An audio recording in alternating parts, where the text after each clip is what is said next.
ख़वातीन और हज़रात, आज की इस वीडियो में आपको खुशामदीद कहते हैं। आज की इस वीडियो में हम आपको एक ऐसी लड़की की कहानी सुनाने जा रहे हैं जिसकी ज़िंदगी में मौजूद रिश्ते उसके लिए बहुत ज़्यादा अहमियत रखते हैं। ये एक शादीशुदा लड़की की सच्ची कहानी है और इस कहानी को शुरू करने से पहले अगर आपने हमारा चैनल 5 मिलियन हब अभी तक सब्सक्राइब नहीं किया तो फ़ौरन सब्सक्राइब कीजिए और साथ ही बेल आइकॉन को भी प्ले कर लें ताकि मज़ीद आने वाली वीडियो के हवाले से भी मालूमात हासिल कर सकें। मरियम, मेरा रुमाल कहाँ है? अली ने रुमाल ढूंढने की कोशिश किए बगैर मरियम को आवाज़ दी। यहाँ सामने ही तो रखा है। मरियम ने कुर्सी से रुमाल, घड़ी और टाई उठाकर उसके हाथ में दी। अच्छा, मैं जल्दी आने की कोशिश करूँगा। अम्मी जैसे बोलें वैसे ही दावत की तैयारी करना। अब घर की जिम्मेदारी तुम्हारी है। उनकी शादी को 6 महीने गुजर चुके थे और आज की नसीहत भी कल अली और खदीजा बेगम के बीच में होने वाली बैठक का नतीजा थी। हुक्मनामा कल रात ही जारी हो गया था और फजर से ही वो सारा और सफ्तर भाई की दावत की तैयारियों में मसरूफ थी। जी, मरियम ने हुक्म पूरा होने का वादा किया। अली कमरे से बाहर निकलकर सीधा खदीजा बेगम के कमरे में दाखिल हुआ। अम्मी, मैं निकल रहा हूँ, अली मोबाइल चेक करते हुए बोला। अल्लाह की अमान में दिया, रात जल्दी आ जाना। सफदर से कौन बात करेगा? और अपनी बीवी से कह देना कि अब दुल्हनापा छोड़कर किचन का रुख कर ले। मजाल है कभी खुद ही सब कर ले, कह कह कर करवाना पड़ता है। मरियम का जिक्र आते ही खदीजा बेगम हमेशा की तरह शुरू हो चुकी थी और किचन में खड़ी मरियम बासानी इनके नादर ख्यालात से फैज उठा रही थी। अभी परसों ही तो की बात है जब मरियम ने रात के खाने के लिए खदीजा बेगम की बगैर पूछे आलू गोश्त पका लिया था। फिर इसका खाना खाना मुश्किल हो गया। उन्होंने गोश्त के भाव से लेकर लड़कियों की खुद मुख्तारी तक उसको सब कुछ कह सुनाया था। इस दिन के बाद से मरियम ने तौबा कर ली थी कि कभी खुद कुछ नहीं करेगी। अभी 8 महीने पहले ही की तो बात है, उसने अपना बैचलर मुकम्मल किया था और वो पहली लड़की थी अपनी क्लास की जिसको फौरन जॉब भी मिल गई। अकलौती होने की वजह से हर चीज़ उसकी मर्जी के मुताबिक ही हुई, मगर ये वालिदैन भी ना, जहाँ सबसे ज्यादा बच्चों की मर्जी पूछनी चाहिए वहाँ वो खुद फैसला कर देते हैं। मरियम की शादी भी ऐसे ही फैसले का नतीजा है। अली का रिश्ता हर लिहाज से बेहतरीन था। खदीजा बेगम, अली और सारा। मरियम की सोच अली के जवाब से टूटी थी। अम्मी, ये आपका मसला है, मैं घर के मामलात में नहीं पड़ना चाहता। अली ये कहकर फौरन ऑफिस के लिए निकल गया और मरियम ये सोचती रह गई कि मर्द के पास कितना आसान रास्ता है हर चीज से बचने का। जहाँ कोई मसला हुआ, चाबी उठाई और ये जा वो जा। मरियम, मरियम। उसकी सोच फिर अपने नाम की पुकार से टूटी। वो जल्दी से चूल्हा हल्का करके कमरे की तरफ भागी। जी अम्मी, दुपट्टे से हाथ साफ करते हुए उसने पूछा। खाने की तैयारी कहाँ तक पहुँची? उन्होंने चादर की नादीदा शिकने हटाते हुए पूछा। बिरयानी का मसाला तैयार है, कौरमे के लिए गोश्त धो के रख दिया है, कबाबों का कीमा चूल्हे पर चढ़ा दिया है, वो पक जाएगा।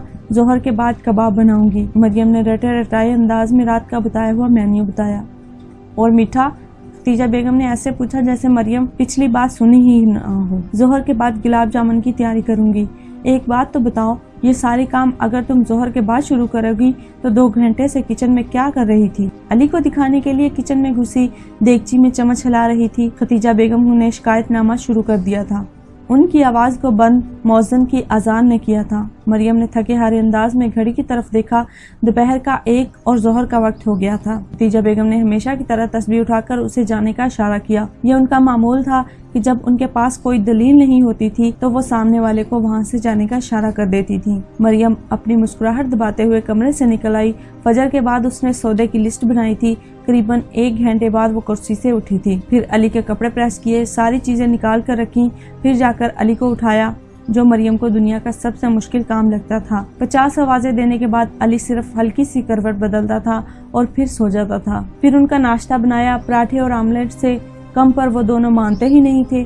फिर पूरा घर समेटा ताकि जाहिदा के आने पर झाड़ू दी जा सके। फिर जाहिदा से पूरे घर की तफसीली सफाई करवाई, कपड़े धुलवाए। तब तक अली सारा सौदा ला चुका था और सब कामों में 12 बज गए। तब जाकर उसने किचन का रुख किया था ताकि रात की दावत की तैयारी शुरू कर दे। लेकिन ये सब अली को दिखाने के लिए देगची में चम्मच हिलाने के बराबर था। वो अली जिसको पता भी ना था कि घर में काम कौन कौन से होते हैं। मरियम सर झटक कर नमाज पढ़ने बैठ गई। मरियम, यार ग्रीन टी तो बना दो। अली ने किचन में खड़ी मरियम को आवाज लगाई। जी, लाती हूँ।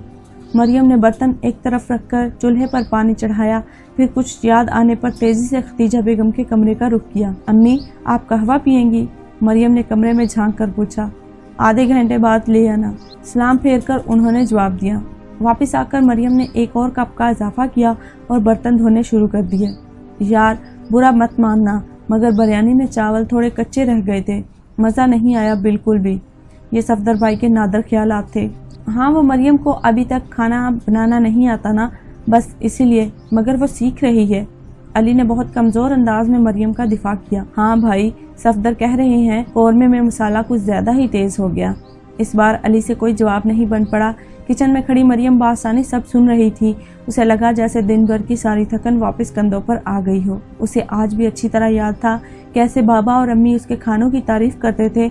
बाबा तो हर लुकमे में वाह वाह करते और खाने के बाद हमेशा उसको पैसे देते और कहते ये तो मेरे घर की बरकत और रौनक है।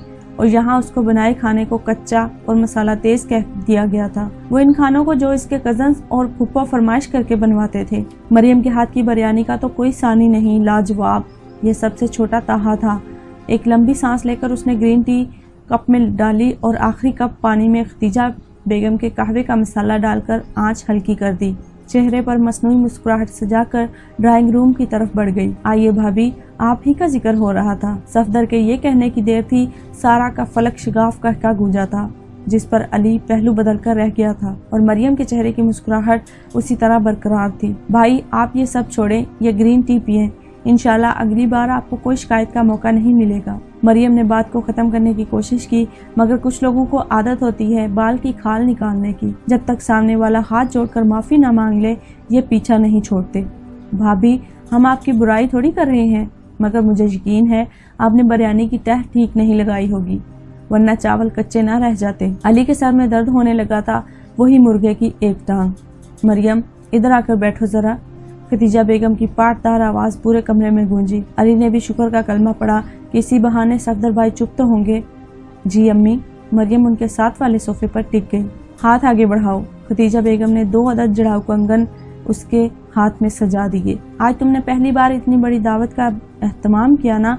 पहले इसलिए नहीं पहनाए थे क्योंकि हमारा ख़ानदान इतना बड़ा नहीं है कि कोई बड़ी दावत करते, और मुझे लगा यही सही मौका है इन कंगन को सही हकदार तक पहुंचाने का। वैसे भी आज खाना इतना लजीज बनाया था कि मैं परहेज के बावजूद भी उंगलियां चाटती रह गई। सच में बहुत जायका और बरकत है मेरी बहू के हाथों में। क्यों अली?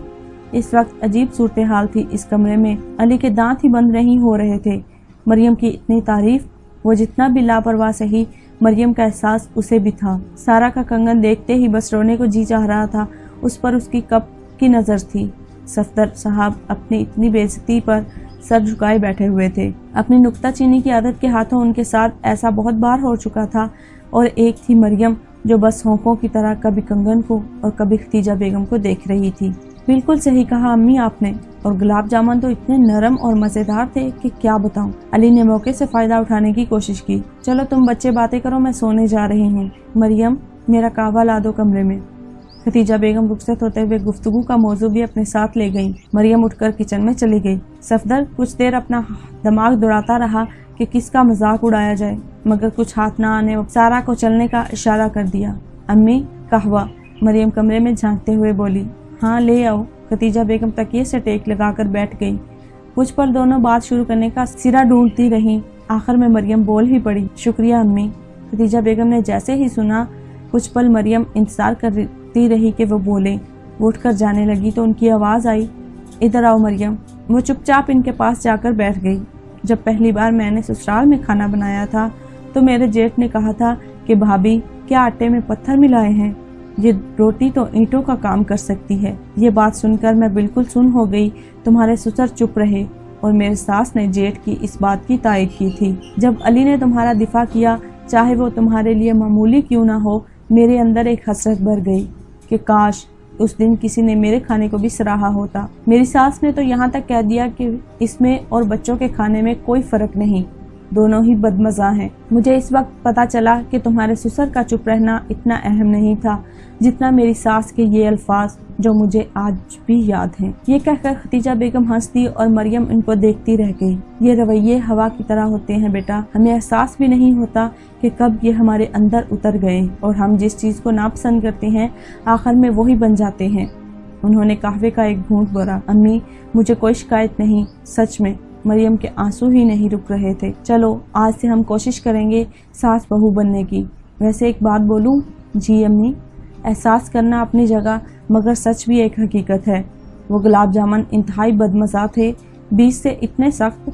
तौबा, अली कुछ ज्यादा ही झूठ बोलने लगा है। खदीजा बेगम की बात खत्म होने से पहले ही मरियम जोर जोर से हंसने लगी। कोई बात नहीं, सुबह सबसे पहले इसकी तरकीब लिख कर दूंगी तुम्हें, उन्होंने कहा। मरियम मुस्कुराते हुए इन्हें देखने लगी। जी ठीक है अम्मी, चलो अब जाओ यहाँ से, मुझे सोना है। कितनी बातें करती हो तुम। मरियम मुस्कुराते हुए कमरे से निकल आई और अपने कमरे की तरफ बढ़ गई और ये सोचती रह गई, पता नहीं क्यों औरत मर्द के अल्फाज की ख्वाहिशमंद होती है, जबकि एक औरत के लिए एक दूसरी औरत के एहसास जिंदगियां संवार देता है। ख़वातीन और हज़रात, उम्मीद करती हूँ ये एक घरेलू सी कहानी और खूबसूरत सी कहानी आपको पसंद आई होगी, और आपको वीडियो पसंद आई हो तो इसे लाइक करते हुए दूसरों के साथ शेयर ज़रूर कीजिएगा। मज़ीद इसी तरह की वीडियो देखने के लिए हमारे चैनल 5 मिलियन हब सब्सक्राइब कीजिए और साथ में बेल आइकॉन पे भी क्लिक कीजिए, ताकि मज़ीद आने वाली वीडियो के हवाले से भी आप मालूमात हासिल कर सकें। अपनी एक और खूबसूरत सी वीडियो के साथ फिर हाजिर होंगे, तब तक हमें दीजिए इजाज़त। अपना और अपने साथ दूसरों का ढेरों सारा ख्याल रखिएगा। अल्लाह हाफिज़।